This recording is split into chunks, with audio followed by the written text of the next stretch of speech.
तो गाइस जैसा कि आप लोग को पता होगा डेडपूल और वुल्वरिन के टिकट्स बिकने शुरू हो गए हैं इंटरनेशनल लेवल पे। यहाँ पे लोकली कब बिकेंगे ये तो उस समय थोड़ा टाइम लगेगा, लेकिन हाँ यहाँ पे एक चीज़ तो कंफर्म हो गई है कि हम लोग को एक आखिरी छोटा टीज़र बहुत जल्दी देखने को मिलने वाला है। हालांकि आप लोग को पता है कि अब डेडपूल 3 ज़्यादा दूर नहीं है, बहुत जल्दी मूवी आने वाली है, इसके बारे में थ्योरीज बन रही हैं। लेकिन फिर भी यहाँ पे एक चीज़ का ख्याल रखा जा रहा है कि कोई भी चीज़ गलती से लीक ना हो जाए। अब जैसे कि हम लोग यहाँ पे बात करें एवेंजर्स एंड गेम की, तो वहाँ पे आप लोग को याद होगा कुछ हफ्तों पहले ही एक पूरा सीन लीक हो गया था जहाँ पे हम लोग कैप्टन अमेरिका को पास्ट के कैप्टन अमेरिका से लड़ते हुए देख सकते थे। उन सब के बाद दोस्तों स्पाइडरमैन नो वे होम तो अब तक की एमसीयू की हिस्ट्री में सबसे ज़्यादा लीक हुई मूवी है, जिसके तो सारे सीन्स और यहाँ तक कि मेजर इवेंट्स भी लीक हो गए थे, जैसे कि टॉबी और एंड्रू का आना, ये सब लीक हो गया था। हालांकि इतने एडवांस फोटोशॉप के ज़माने में लोगों को तब भी विश्वास नहीं हो रहा था,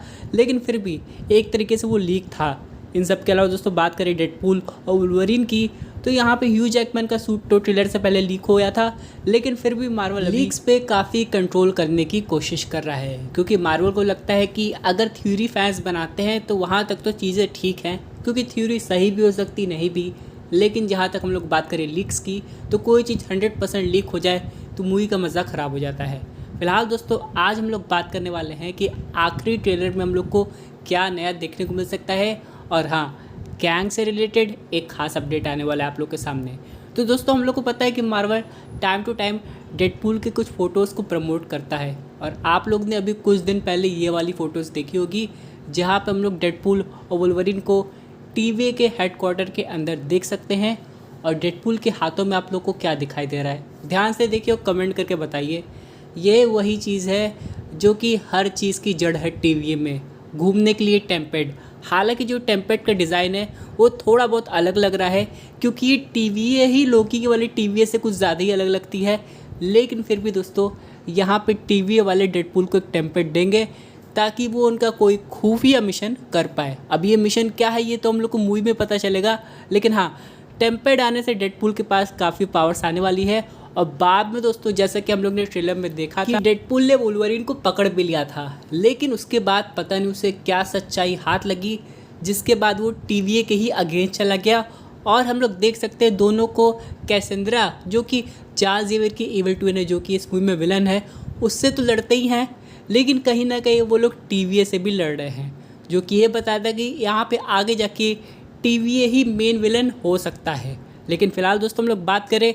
आप लोग भूल रहे होंगे जब डेडपूल का पहला टीज़र आया था तो डेडपूल का एक स्लोगन था, जब वुल्वरिन को भी नहीं दिखाया गया था, कि everyone deserve a happy ending. यानी दोस्तों अगर डेडपूल के पास टेम्पेड आ रहा है तो कहीं ना कहीं कोशिश करेगा अपनी चीज़ों को ठीक करने और एमसीयू की कुछ मेजर हिस्ट्री जो कि क्वाइट पेनफुल है उसे भी चेंज करने का। अब आप लोग समझ गए होंगे मैं किसकी बात कर रहा हूँ। हालांकि आप लोग को याद होगा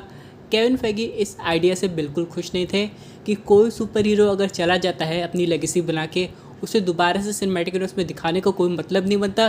क्योंकि उसकी लेगेसी की कोई वैल्यू नहीं रह जाती है। उसी तरह दोस्तों यहाँ पे माना जाता है कि जब डेडपूल 3 की स्टोरी को पिच किया जा रहा था तो यहाँ पे केविन फेगी काफ़ी नाराज़ थे, लेकिन उनको समझाया गया भाई कि लोगन की लेगेसी कहीं नहीं जाने वाली है, बल्कि ये एक ऑल्टरनेट यूनिवर्स का लोगन है। लेकिन यहाँ पे दोस्तों अगर हम लोग बात करें डेडपूल की,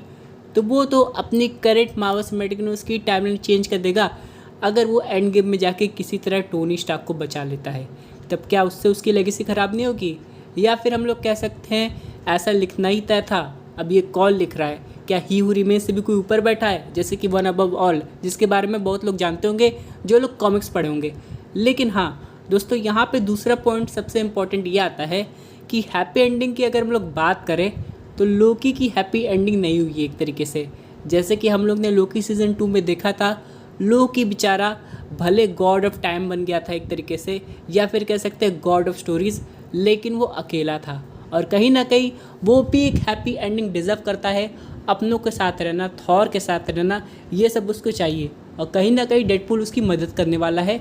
और मैं भी दोस्तों ये काम उसे टीवीए ना करने दे, क्योंकि टीवीए के लिए तो लोकी एक लिविंग टेम्पोरल लूम है जो कि मल्टीपल ब्रांचेस ऑफ टाइमलाइन को होल्ड किया हुआ है। और यहाँ पे भले मोबियस या सिल्वी की बात करें तो वो लोकी की आज़ादी चाहते हैं, लेकिन कुछ टीवीए में ऐसे मेंबर होंगे जो लोकी की आज़ादी नहीं चाहते हैं, क्योंकि लोकी की वजह से उन्हें मल्टीपल ब्रांचेस ऑफ टाइमलाइन में फ्री विल मिल चुकी है। और कहीं ना कहीं हो सकता है वो डेडपूल के इरादे भी समझ गए होंगे और यहाँ पर डेडपूल को रोकने की कोशिश करेंगे। लेकिन इन सब के अलावा दोस्तों यहाँ पे एक ख़ास अपडेट ये है कि जब भी जो आखिरी टीज़र आएगा वो ज़्यादा कुछ रिवील नहीं करेगा, उसमें भी म्यूटेंट्स दिखाए जाएंगे। हालांकि सरप्राइज़ केमियोज हो सकता है फॉक्स यूनिवर्स के कुछ और कैरेक्टर्स का, जैसे कि फैंटास्टिक फोर मूवी के मिस्टर थिंग का, जो कि हम लोग को पुरानी मूवीज़ में दिखाई देते थे। लेकिन इन सब के अलावा और ऐसा कुछ नहीं दिखाया जाएगा। बात करें हम लोग अपने अगले अपडेट की, जो कि रिलेटेड है कैंग द कॉन्करर से। अब हम लोग को पता है कि भाई मार्वल जोनाथन मेजर्स को दोबारा नहीं हायर करने वाला, ये तो पक्की लेकिन इसका मतलब ये बिल्कुल नहीं है कि वो कैंग को हमेशा के लिए गायब कर देने वाला है। इसका मतलब दोस्तों ये क्लियर है कि मार्वल कैंग को लाना चाहता है, भले ही टाइटल में एवेंजर्स कैंग डायनेस्टी ना हो। और मार्वल ने सीक्रेटली शायद एक एक्टर कास्ट कर लिया है, जो कि हम लोग को डेडपूल के पोस्ट क्रेडिट सीन में देखने को मिल सकता है, और हम लोग को फाइनली पता चलेगा नया कैंग का चेहरा कौन होने वाला है। हालांकि ये बात काफ़ी इंटरेस्टिंग हो जाती है, क्योंकि डेडपूल ही एक ऐसी मूवी है जो कि आगे जाके एक तरीके से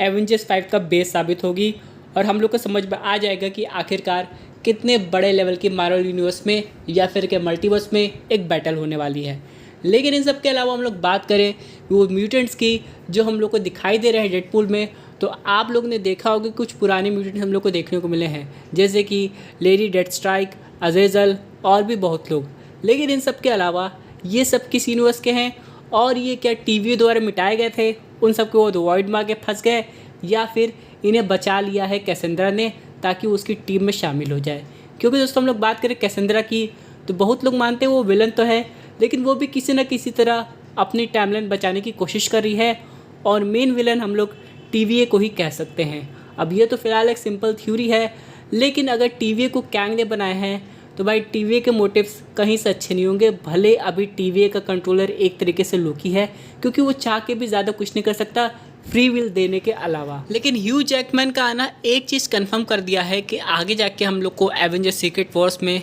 हम लोग को क्लासिक सुपर हीरो देखने को मिल सकते हैं, जैसे कि रॉबर्ट डॉनी जूनियर का वापस आना, टॉबी मैगवायर का स्पाइडरमैन और भी बहुत कुछ। लेकिन इन सब के अलावा यहाँ पे सबसे बड़ा सवाल ये है,